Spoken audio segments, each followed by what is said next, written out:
5 नवंबर 2023 को पटना के किसी बड़े मैदान में सरदार पटेल की जयंती के अवसर पर राष्ट्रीय एकता दिवस मनाने का निर्णय हुआ है। शिक्षा का एक ये भी होता है कि सहयोग के साथ शिक्षा होना, आइसोलेशन में शिक्षा को आपने देख सकते हैं। समाज की आकांक्षा है कि जैसे नीतीश कुमार जी सभी समाज को लेकर के चले हैं, तो इस समाज की जिम्मेवारी भी बनती है कि हम अपने समाज को एकजुट करके और देश में नीतीश कुमार आगे बढ़ें तो ताकत देने का काम हम लोग भी करें। समाज के जो कुछ लोग आगे नहीं बढ़ पाए हैं उनको आगे बढ़ाना और उन जो साधन संपन्न नहीं है उनको साधन देना, जिससे वो हमारी बराबरी नहीं हमारे से आगे बढ़ सकें। तो हम जितने पटेल के संस्थान हैं बिहार में, हम सबका समन्वय चाहते हैं, हम सबका सहयोग चाहते हैं कि हर जिले में पटेल छात्रावास का निर्माण हो। नमस्कार, आप देख रहे हैं मंथन न्यूज़ बिहार। भारत में यदि अखंडता की बात आती है तो लौह पुरुष सरदार वल्लभ भाई पटेल का नाम सबसे ऊपर आता है।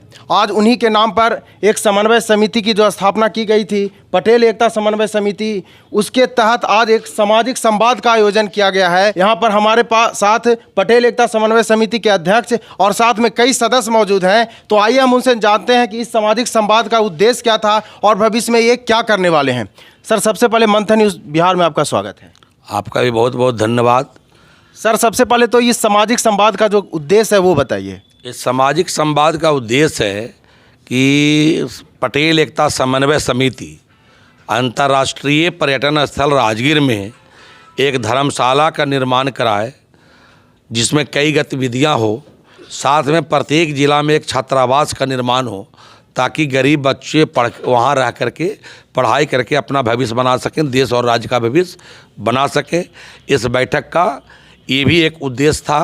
साथ में 5 नवंबर 2023 को पटना के किसी बड़े मैदान में सरदार पटेल की जयंती के अवसर पर राष्ट्रीय एकता दिवस मनाने का निर्णय हुआ है, जिसके लिए पूरे बिहार का दौरा पटेल एकता समन्वय समिति और उसके सभी साथीगण पूरे बिहार का दौरा करेंगे और एक बड़ा पटना में कार्यक्रम सरदार पटेल की जयंती के अवसर पर होगा, जिसमें चूँकि बिहार के हम लोग के समाज के ही व्यक्ति आज बिहार के मुख्यमंत्री हैं, तो समाज की आकांक्षा है कि जैसे नीतीश कुमार जी सभी समाज को लेकर के चले हैं, तो इस समाज की जिम्मेवारी भी बनती है कि हम अपने समाज को एकजुट करके और देश में नीतीश कुमार आगे बढ़ें तो ताकत देने का काम हम लोग भी करें। ये भी हम लोगों का उद्देश्य है। और साथ में हमारे समाज के लोग, एक जिला से दूसरे जिला के लोग जो अनजान हैं, तो सोशल मीडिया एक बहुत बड़ा प्लेटफॉर्म है जिसमें आप जैसे पत्रकार महोदय का भी योगदान है।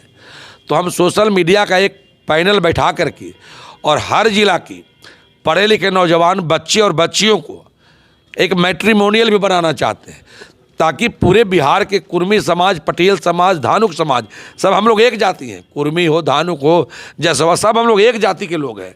और हम लोग की आबादी बिहार में 6.5 से 7% है, जो कई लोग ईर्ष्या बस, जलन बस हम लोग को 3% कहते हैं, जबकि हम लोग की आबादी 6.5 से 7% है, जो पूरे बिहार की कुर्मी, धानुक, जसवार, हम लोग सब एक ही बिरादरी के लोग हैं।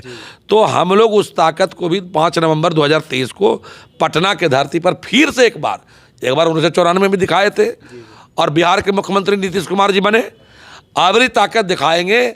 और ये कामना करते हैं हम लोग अपना एकजुट होकर के कि भारत के प्रधानमंत्री नीतीश कुमार जी बने। इसके लिए हम लोग पूरे बिहार का दौरा भी करेंगे।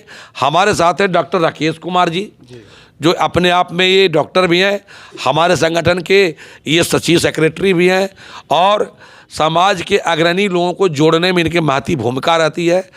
ये डॉक्टर साहब हो गए, ये रामानुज जी हुए, ये वकील हैं रामानुज कुमार, ये पटना हाई कोर्ट में वकील है। वैसे ही हमारे समाज के ये भी हैं, ये बिल्डर, रियल एस्टेट के बिल्डर हैं और समाज के लोगों को ये भी जोड़ने का काम करते हैं। मशरूम मैन के नाम से मशहूर हैं पूरे भारत में मशरूम के उद्योग लगा करके लगभग 35,000 लोगों को आज रोजगार देने का काम अकेले संजीव जी किए, वो भी हमारे साथ यहाँ बैठे हैं। और ये मीडिया जगत, सोशल मीडिया से जुड़े लोग हैं, पटेल सेवा संघ के हम लोग के साथी हैं, देखिए बैठे हुए हैं। तो हम लोग इसको पूरे बिहार में इस कार्यक्रम को ले जाएंगे और लोगों को जागरूक करेंगे।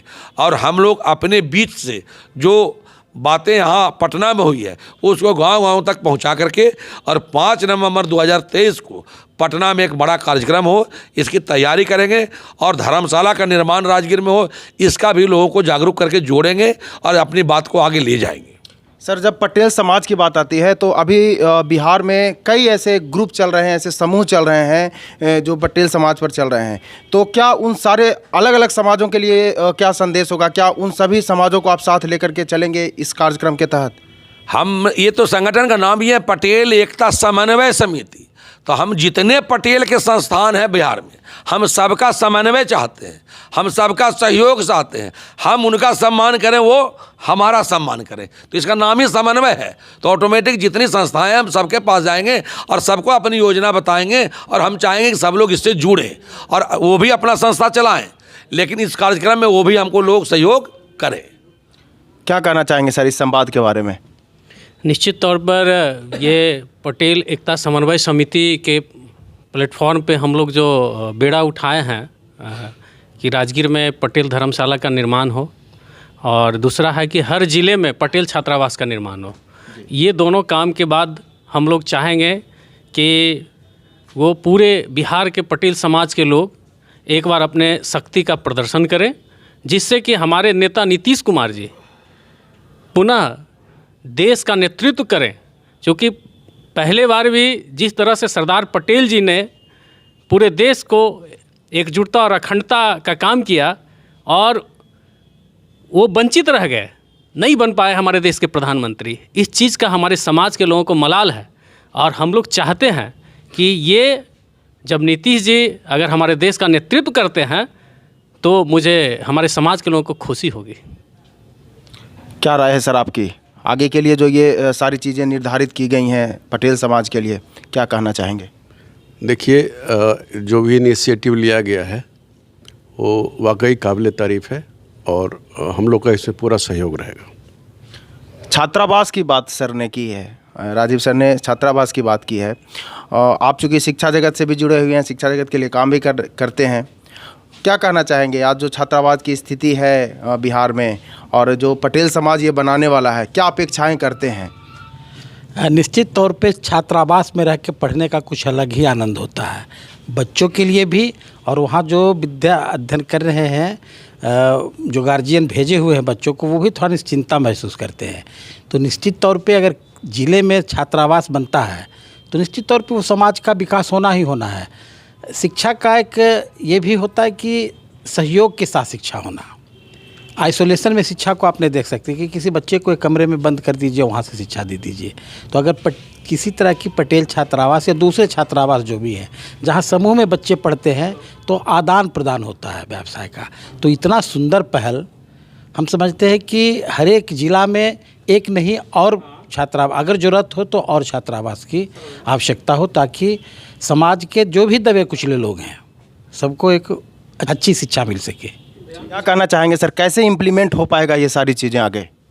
सब लोग न्यायपालिका से भी जुड़े, शिक्षा प्राप्त करेंगे तो अच्छा बात है कि न्यायपालिका से जुड़ेंगे। सामाजिक संवाद जो रखा गया है सर, उसके बारे में क्या राय है आपकी? एक ही उद्देश्य है, समाज के जो कुछ लोग आगे नहीं बढ़ पाए हैं उनको आगे बढ़ाना और उन जो साधन संपन्न नहीं है उनको साधन देना, जिससे वो हमारी बराबरी नहीं हमारे से आगे बढ़ सकें और आने वाले भविष्य के लिए वो कुछ अच्छा दे पाएँ, जिससे समाज का उद्धार हो। आप सभी सदस्यों का मंथन न्यूज़ बिहार के तरफ से बहुत बहुत धन्यवाद हमारे साथ समय देने के लिए। तो आपने देखा कि ये पटेल एकता समन्वय समिति के तहत जो आज सामाजिक संवाद रखा गया था, उसके तहत कुछ योजनाएं निर्धारित की गई हैं जो भविष्य में इसको मूर्त आकार दिया जाएगा।